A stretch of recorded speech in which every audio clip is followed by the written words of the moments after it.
Isaías capítulo 49, vamos a leer el versículo del 1 al 3, pero voy a predicar todo el capítulo.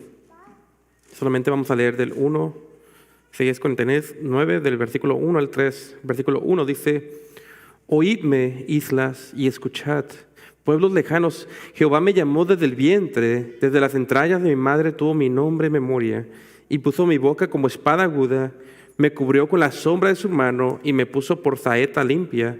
Me guardó en su aljaba y me dijo: mi siervo eres tú, oh Israel, en quien me gloriaré. Vamos a orar. Padre, te damos gracias por esta tarde y gracias que podemos abrir tu palabra y meditar en el Hijo, y especialmente lo que escuchábamos sobre el Hijo y su ascensión y la recompensa que Dios le daría. Te pedimos que ahora podamos admirar esa ascensión y esa recompensa que le diste y entregarnos nosotros como iglesia voluntariamente a su servicio. Te lo pedimos en el nombre de Cristo. Amén. ¿Pueden tomar asiento? Y comienzo con una pregunta, como lo hago comúnmente.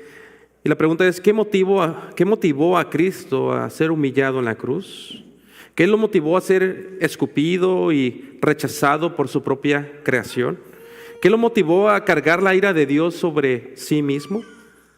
Como ya saben, hemos estado estudiando cómo Judá en Isaías, y Judá, que es Israel del sur, sería salvada del exilio en Babilonia por Ciro, un rey pagano que sería el siervo de Dios. El día de hoy veremos cómo Israel salvaría a Israel no de Babilonia, sino de su pecado. Y también veremos qué motivó al siervo de Dios, al Mesías, a humillarse en la cruz. Y esto lo veremos en 3 puntos. Punto número 1, el verdadero Israel. Punto número 2, el Israel desobediente. Y punto número 3, comparando a los Israeles de Dios. Punto número 1, el verdadero Israel. Note conmigo el versículo, Isaías 49, versículo 1. Oídme, islas, y escuchad, pueblos lejanos. Jehová me llamó desde el vientre, desde las entrañas de mi madre tuvo mi nombre en memoria. Aquí en el versículo 1, Isaías empieza a introducir al siervo de Dios, al Mesías, y le llama al mundo entero a escuchar. Y es interesante que antes Isaías habló del siervo de Dios y se refería a Ciro. Y esto es porque Ciro sería usado por Dios, como ya escuchamos, para salvar a Judá de Babilonia. Pero ahora en el versículo 1 vemos que el siervo es una referencia al Mesías que vendría a salvar a su pueblo de su pecado. Y aquí se nos dice que este siervo, quien es Jesús, fue llamado desde el vientre de su madre. Y esto nos debería de recordar algunas cosas. Primero, que Jesús es por una parte el Hijo de Dios que ha existido por toda la eternidad, pues aún antes de que los montes fueran, Él era. Y es por esto que Jesús se les dice en los evangelios a los fariseos que Él era antes que Abraham. Y los fariseos se maravillaban, pues Abraham ya había estado muerto por miles de años antes de que Jesús naciera. Pero también es importante recordar que este Jesús es el mismo que fue concebido por el Espíritu Santo en el vientre de su madre después de Abraham, 2000 años atrás de nosotros. Es decir, hermanos, pónganse a pensar que hubo un tiempo que Jesús no era humano, pero Él ya existía como el Hijo eterno de Dios. Pero después hubo un tiempo en que nació con naturaleza humana. Y hay una pregunta que a mí antes se me venía a la mente: ¿cómo es que Jesús existía antes de tener cuerpo humano? Bueno, la Biblia nos dice que Dios es espíritu, así es que Jesús, antes de nacer de María, existía como espíritu. Ahora note conmigo el versículo 2. Y puso mi boca como espada aguda, me cubrió con la sombra de su mano y me puso por saeta limpia, me guardó en su aljaba. Aquí en el versículo 2 se nos profetiza al Mesías cuando viniera y cómo Él hablaría poderosamente. Y este lenguaje nos dice que las palabras de Jesús son poderosas como una espada de 2 filos. Y eso también nos debe de recordar que Jesús puede juzgar con su palabra. Esto nos recuerda que Jesús mismo es la palabra de Dios, quien ya existía con Dios por toda la eternidad. Esto nos recuerda que cada vez que Dios hablaba en Génesis 1 y decía sea la luz con su palabra, que de alguna manera la palabra de Dios en Génesis 1 era Cristo. por medio de quien fue hecho el universo entero. Y nos recuerda que Jesús mismo en este momento sostiene el universo entero con el poder de su palabra.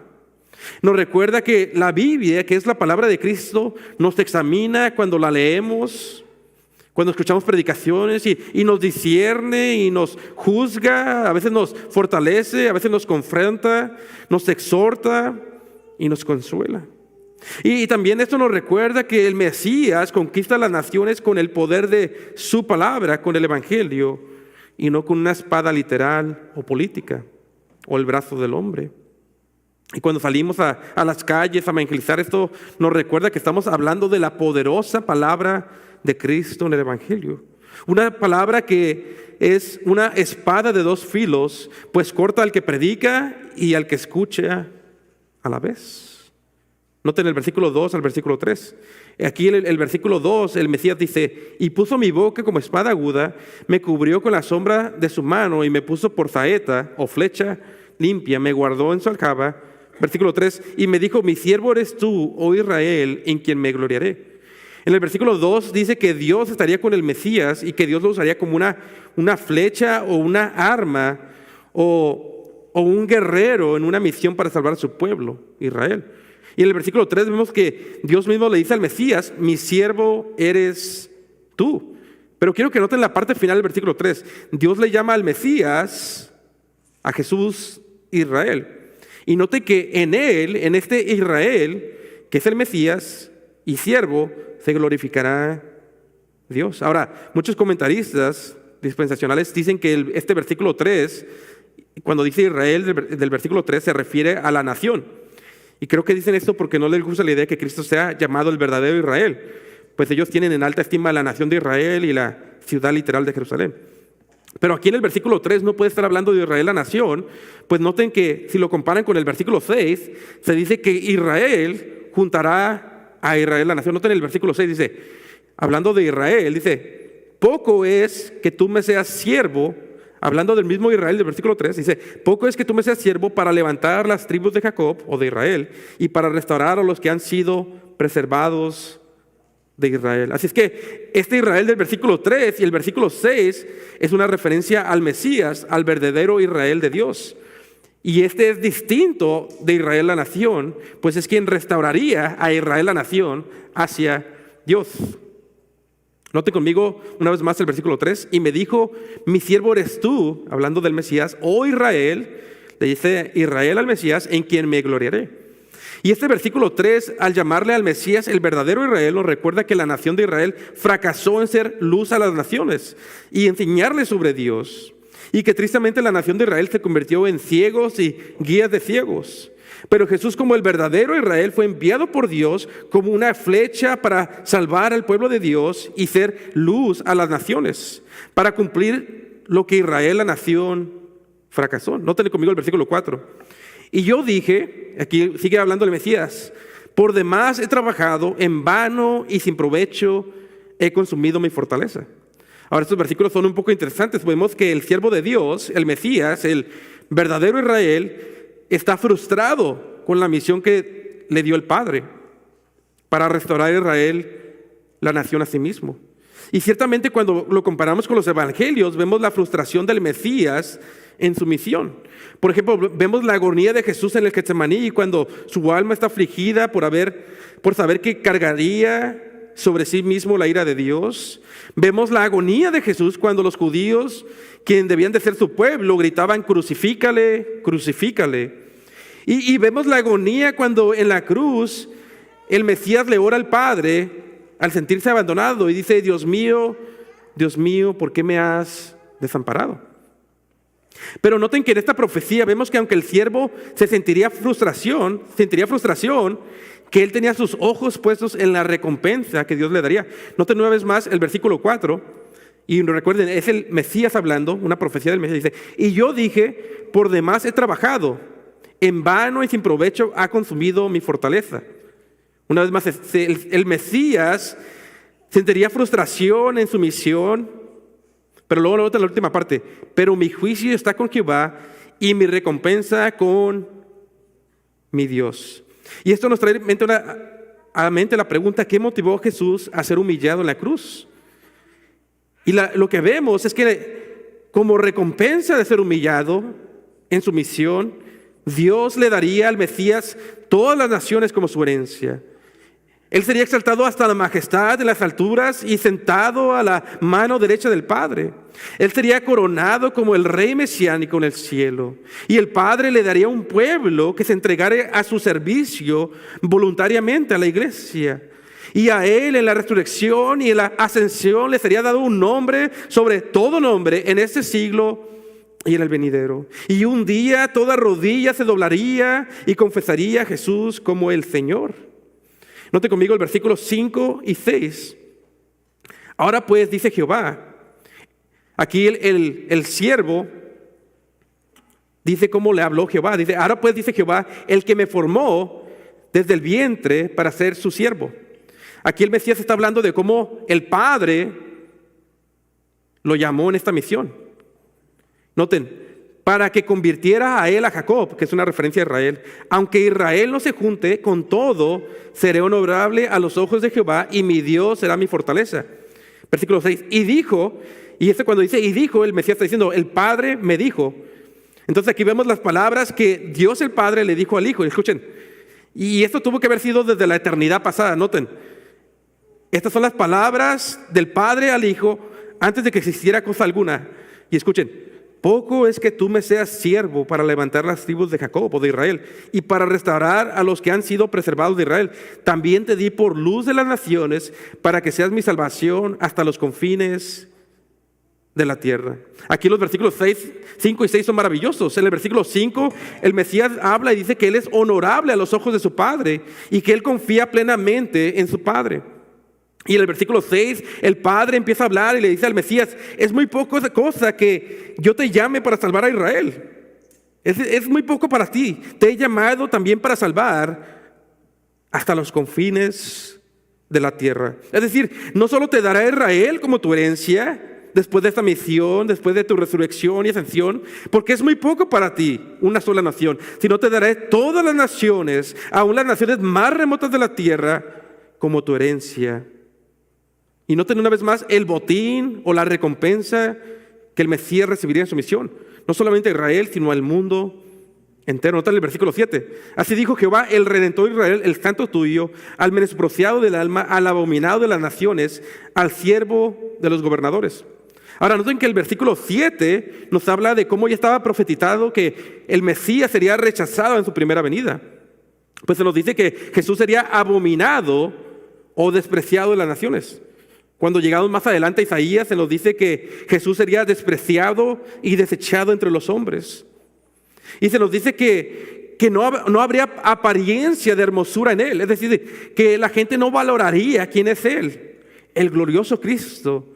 Pues no se darían cuenta que al que estaban crucificando como maldito en el madero, en realidad era el Rey de gloria. Ahora, lean una vez más el versículo 7, de la parte primera hasta el final. Dice, así lo dijo Jehová, el Redentor de Israel, el santo tuyo, al menospreciado de alma, al abominado de las naciones, al siervo de los gobernantes. Entonces, en esta primera parte del versículo nos profetiza el rechazo, pero noten el cambio en la parte final del versículo. Lo verán reyes y se levantarán príncipes y adorarán por causa de Jehová, porque fiel es el santo de Israel, el cual te escogió. Al principio se profetiza el rechazo del Mesías, la crucifixión, pero al final del versículo 7 se nos dice que reyes y príncipes se postrarán delante del Mesías por obra de Dios. Y esto es porque en su humillación fue rechazado por su pueblo y murió en la cruz. Pero Él no se quedó en la tumba, sino que resucitó y ascendió al cielo para recibir del Padre una herencia. Y ahora que ha resucitado, no es correcto pensar como Jesús en un pobre Salvador del cual debemos de tener lástima como iglesia, o tener lástima por nosotros mismos como iglesia, como si Él estuviera aún colgado en el madero y humillado. No, sino que Cristo resucitó y el que fue rechazado ahora ha recibido su herencia y la sigue recibiendo en un sentido. Y ahora con el poder del Evangelio, aún los reyes se convierten a Él y lo besan y lo adoran para que la ira del Padre no se inflame contra los reyes y naciones. Note conmigo los versículos 8 y 9. Así dijo Jehová: en tiempo aceptable te oí, y en el día de salvación te ayudé, y te guardaré y te daré por alianza o pacto al pueblo, para que levantes la tierra, para que heredes asoladas heredades, para que digas a los presos: salid, y a los que están en tinieblas mostraos, junto a los caminos serán apresentados, en todas las cumbres tendrán sus pasos. Noten que Él, el Mesías, sería dado como pacto al pueblo. Y si recuerdan, obviamente esto nos apunta al nuevo pacto, pero si recuerdan lo que es un pacto, si recuerdan Génesis 12, cuando Dios hace un pacto con Abraham, si recuerdan, en un pacto hay bendiciones y maldiciones. Bendiciones si se cumplía un pacto y maldiciones si no se cumplían. Y si recuerdan, los animales se cortaban a la mitad y los participantes de un pacto pasaban juntos por medio de esos animales para jurar, y diciendo así: que Dios me maldiga como esos animales cortados a la mitad si yo no cumplo mi parte del pacto. Pero si recuerdan, Dios duerme a Abraham en Génesis 2 y solamente Dios pasa por los animales cortados a la mitad para decirnos: yo cumpliré mi pacto y no depende de Abraham.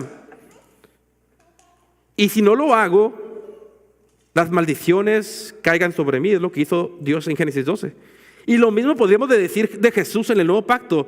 Él mismo fue a la cruz tomando todas las maldiciones del pecado de su pueblo, para que su pueblo, la iglesia, solamente reciba las bendiciones del pacto. Y Él fue solo porque esta salvación no dependía de nadie más.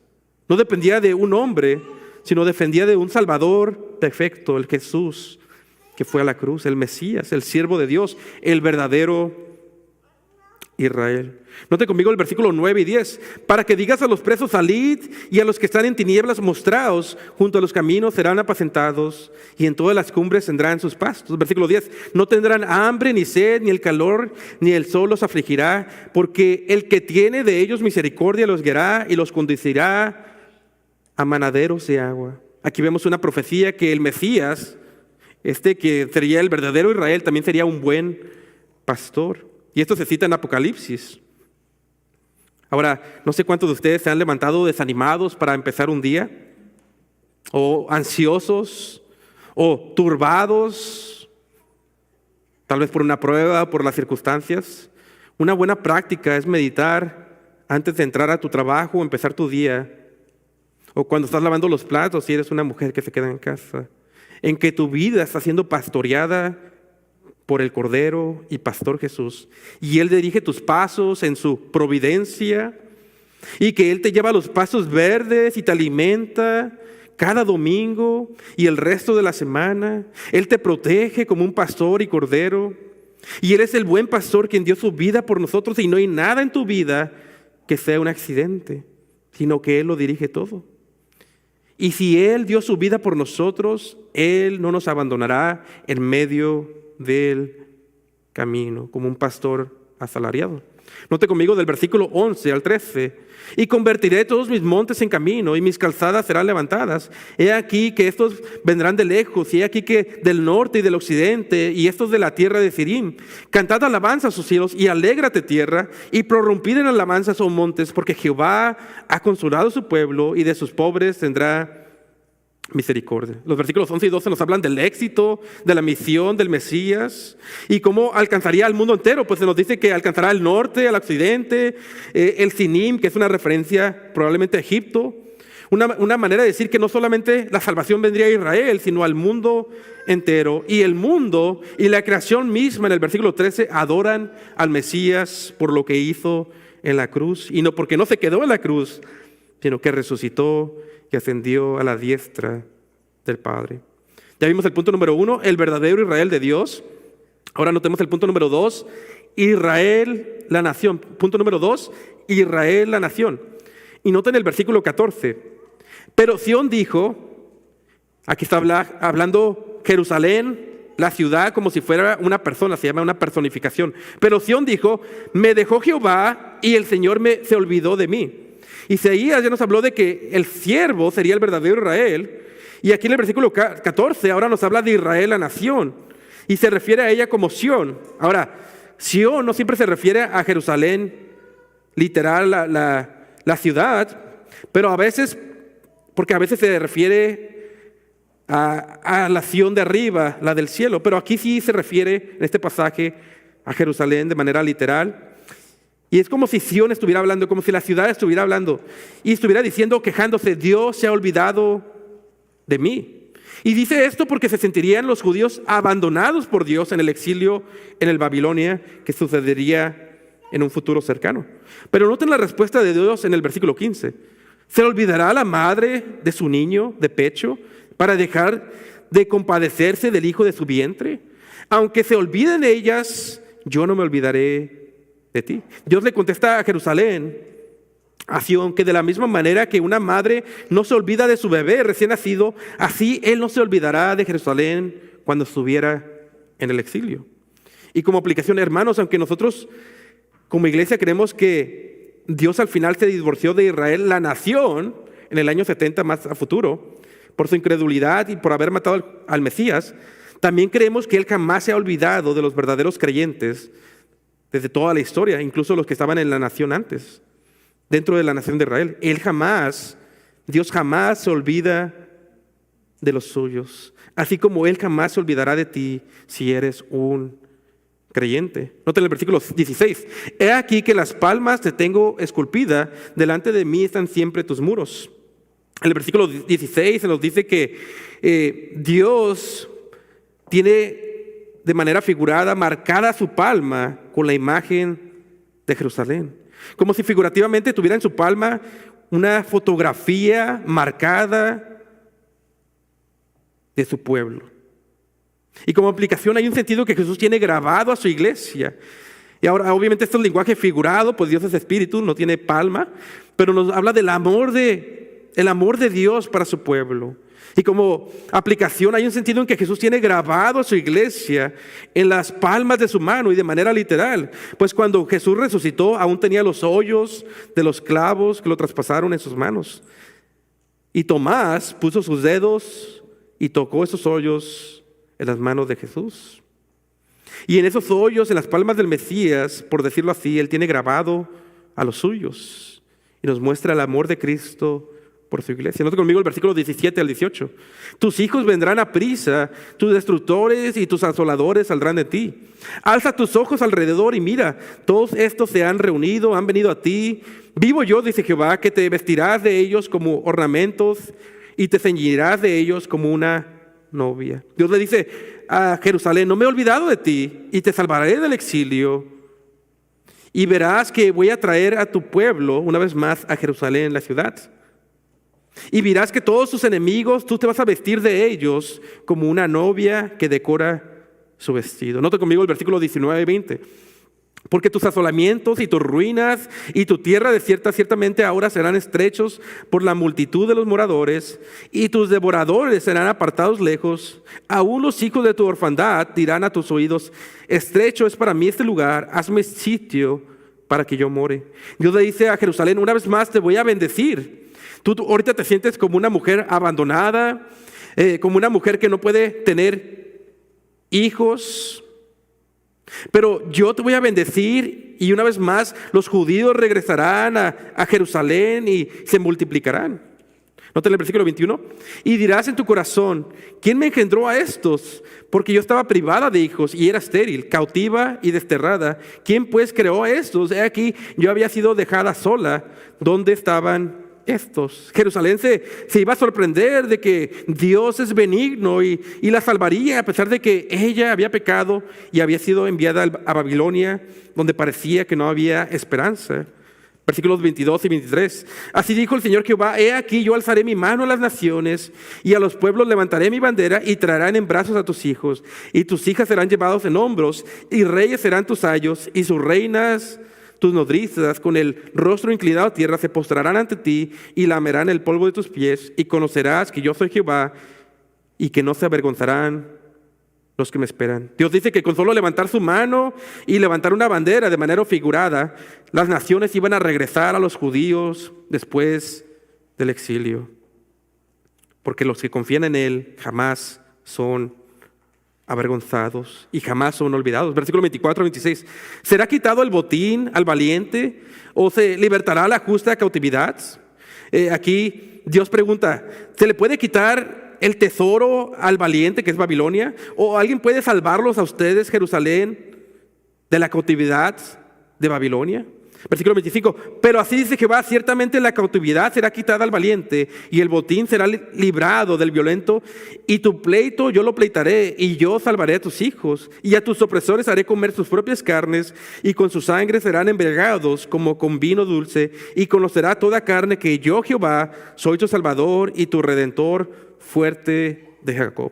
Dios dice, ciertamente yo puedo salvar a Jerusalén y destruir al poderoso, a la poderosa Babilonia. Y esto se cumple en la historia.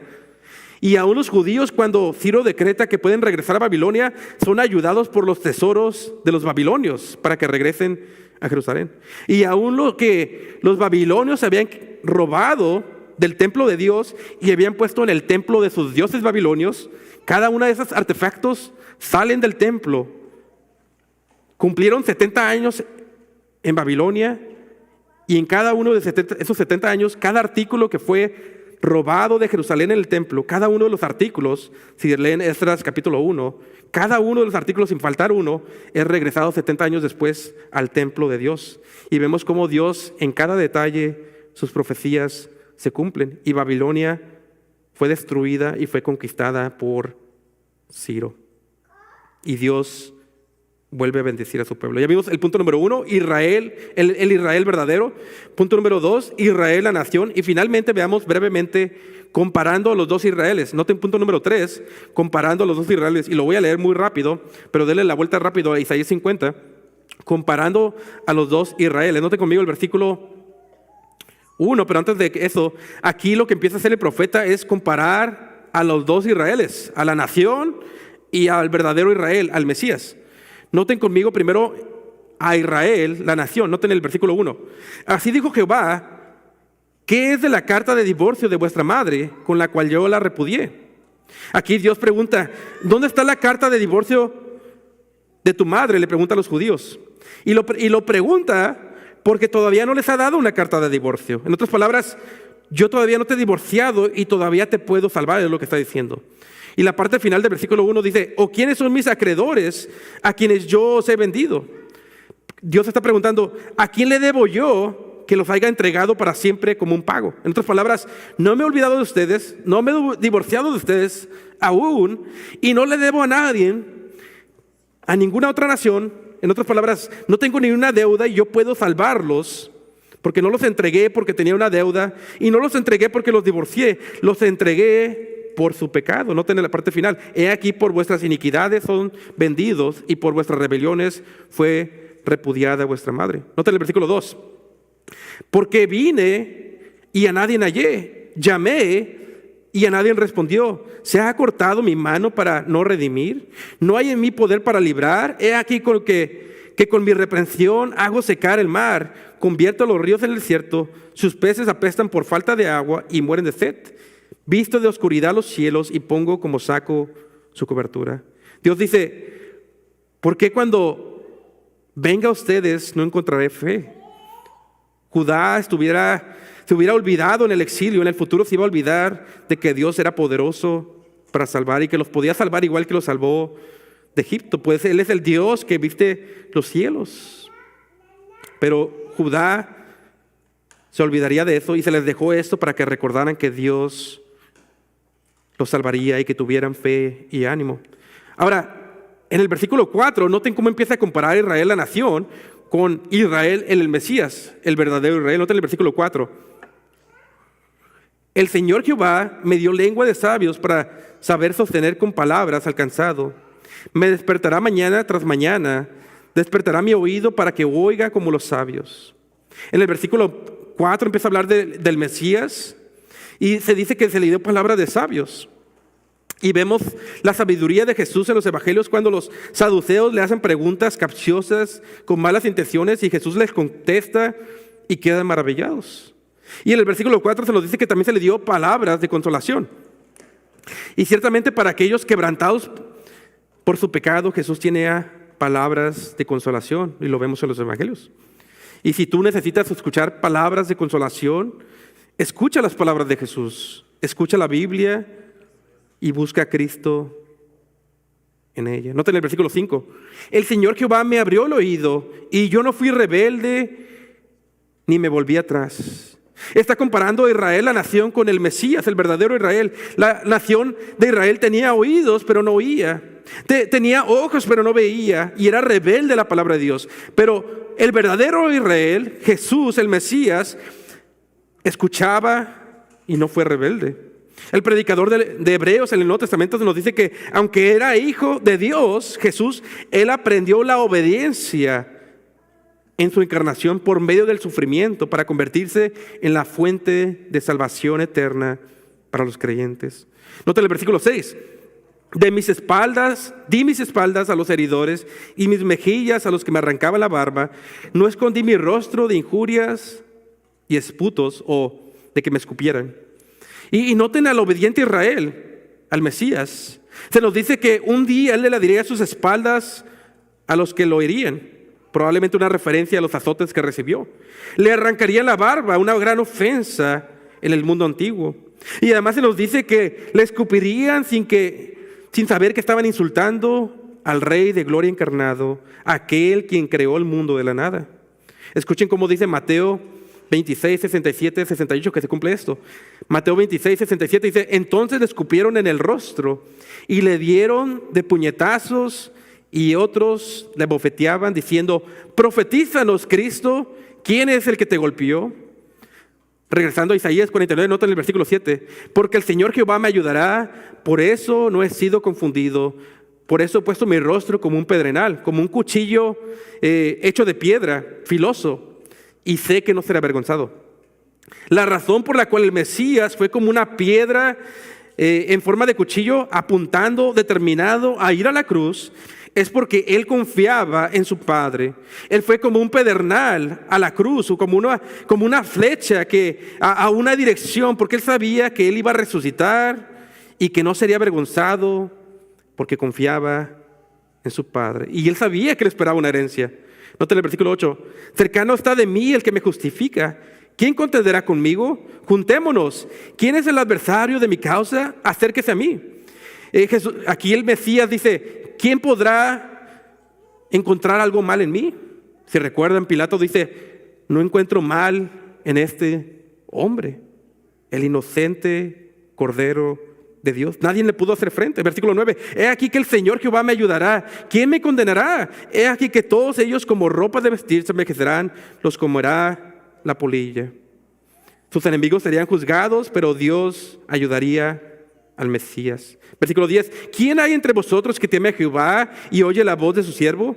El que anda en tinieblas y carece de luz, confíe en el nombre de Jehová y apóyese en su Dios. Isaías llama al que vive en oscuridad, en desesperanza, en pecado y en tinieblas, a que confíe en el Mesías y en su Dios, porque Él es la luz del mundo. Versículo 11: he aquí que todos encendéis fuego y estáis cercados de teas, andad en luz de vuestro fuego, y con las teas que encendisteis, de mis manos vendrá esto, en dolor seréis sepultados.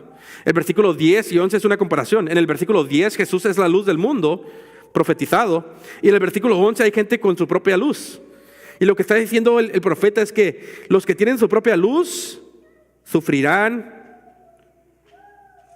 el terror de Dios. Los que la propia luz representa la sabiduría humana, la religión humana. Y el versículo 10, la luz del mundo, representa confiar plenamente en el Mesías para salvación. Los que confían en Él serán salvos, pero los que confían en su propia luz sufrirán el terror del Señor. Para terminar, hago la pregunta: ¿qué motivó al Mesías a humillarse en la cruz y ser obediente hasta la muerte? Yo no sabía que en el catecismo se iba a hablar del Salmo 110, pero les voy a pedir que me acompañen en el Salmo 110 para terminar nuestro sermón.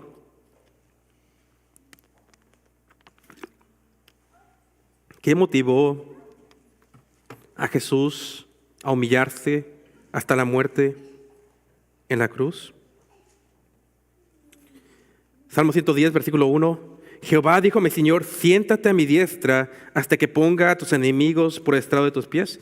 Estas son las palabras citadas en el Nuevo Testamento, donde Jesús sería resucitado y cuando ascendiera al cielo, el Padre le diría al Hijo: siéntate a mi diestra, siéntate como rey, mientras que pongo a tus enemigos como un colchón para tus pies.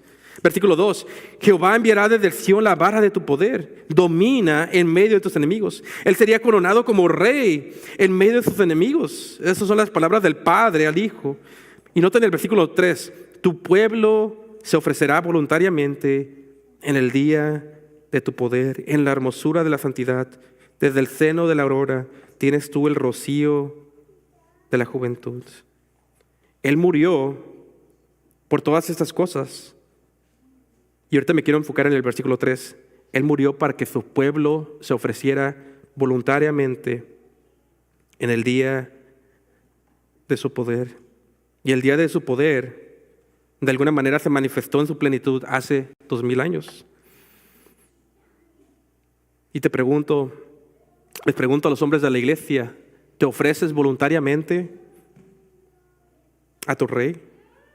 Él es el Mesías, el Rey, quien se entregó en la cruz, se humilló a sí mismo y lo hizo para recibir un pueblo que se ofreciera voluntariamente a Él.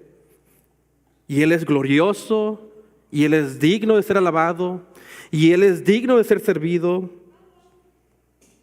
Hombres, ¿te ofreces voluntariamente a tu Rey? Te ofreces con todo lo que puedes ser, vives una vida de excelencia para servir a tu Rey. Padres, son el hombre que deben de ser en casa, un hombre que sus hijos admiren. Son soldados del Rey que voluntariamente se ofrecen al Señor.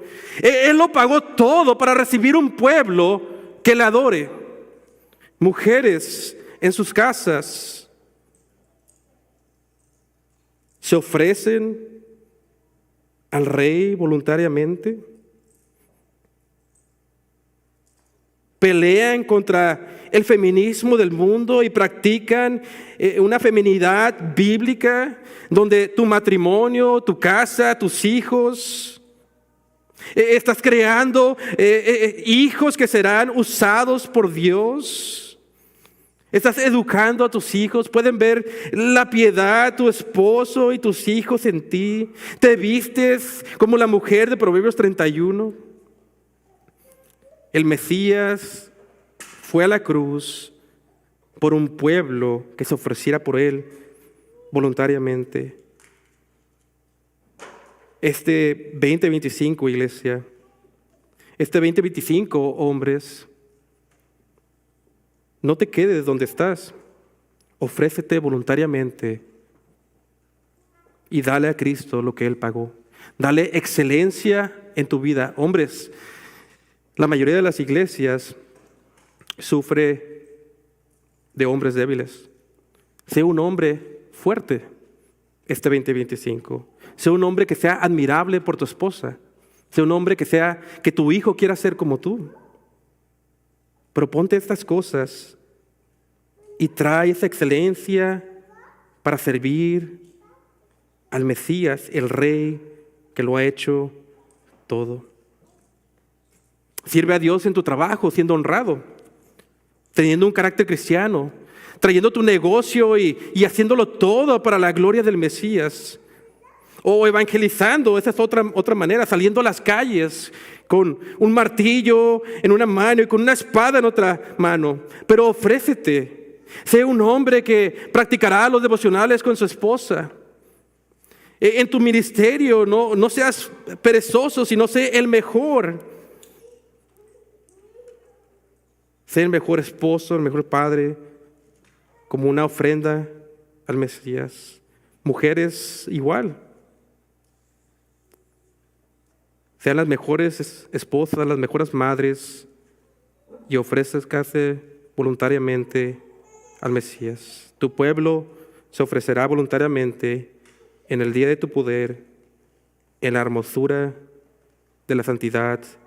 Desde el seno de la aurora tienes tú el rocío de tu juventud. Él se entregó por un pueblo. Entreguémonos a ese Rey glorioso, quien está sentado a la diestra del Padre. Señor, te damos gracias, Señor, por tu palabra. Gracias por el Mesías, quien se entregó por su pueblo. Te pedimos que ahora podamos ser sacrificios vivos a ese Rey de gloria, quien está sentado a tu diestra. Que podamos ser hombres, que tengamos en nuestra iglesia hombres fuertes, que ayuden a otros hombres más jóvenes, que tengamos mujeres fuertes, con una feminidad bíblica que ayuden a otras mujeres más jóvenes, y que todo lo que hagamos traiga gloria al Mesías, quien nos compró con su sangre preciosa. Te pedimos todo esto en el nombre de Jesús. Amén.